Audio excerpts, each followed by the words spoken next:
Hello, Radiant Church. Lori Riley here, and I want to share today out of Luke 22. This has been a weird and strange couple of weeks for all of us, and it's felt like a big moment and also a really confusing moment. And if I'm honest, I have felt very aware of my weakness over the last few weeks or however long it's been. And I have felt unsure of how am I supposed to be feeling right now? What am I supposed to be doing? How am I supposed to respond? What does it look like to follow Jesus in this moment? And it's been confusing. I felt honestly pretty dull a lot of the time. And overall just have felt disappointed in how I'm responding and disappointed in kind of my expectations for what I would be doing in this moment and maybe the reality of that not measuring up. And I felt like the Lord lead me to Luke 22, and it's a story of Peter right as Jesus is going to the cross, and he really messes it up in a big moment. Luke 22:31, Jesus says to Peter, "Satan has demanded to have you, that he might sift you like wheat.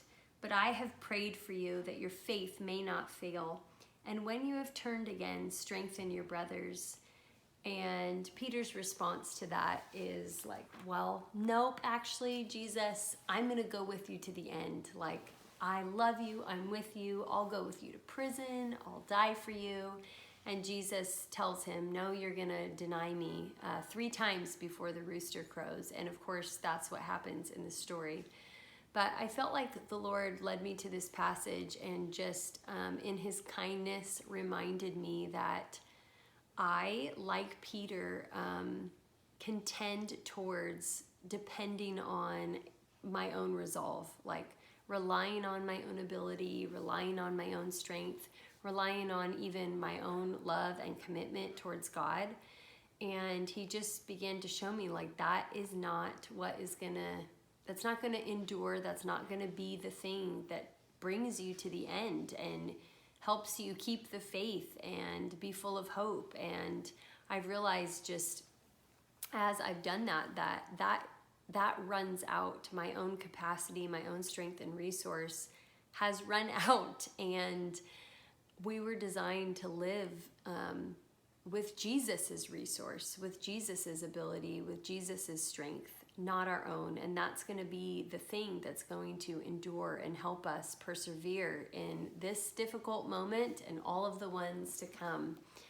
And the other thing that I felt like God was showing me in this passage was that Jesus wasn't surprised or dismayed by Peter's weakness. In fact, he predicted it and told him it was going to happen. And similarly with us, he isn't surprised or dismayed with my humanity and my weakness, and he's already made provision for it. And I love that God doesn't sit back when we're going through trials and difficult moments. He doesn't sit back and just kind of watch and wait and see how we will do. He's not sitting with his hands tied behind his back, just kind of wondering if we'll make it or if our faith will endure. But he's working on our behalf. He's active. He's participating. And one of the ways he does that, that's highlighted in this passage, is that he prays for us. And I felt like God just inviting me into not minimizing that fact. I think that's something that we say a lot to each other. You know, someone posts something online and we say, I'll pray for you, or we post prayer hands. And sometimes we do, sometimes we don't. A lot of times, maybe we struggle with praying like powerful, effective prayers.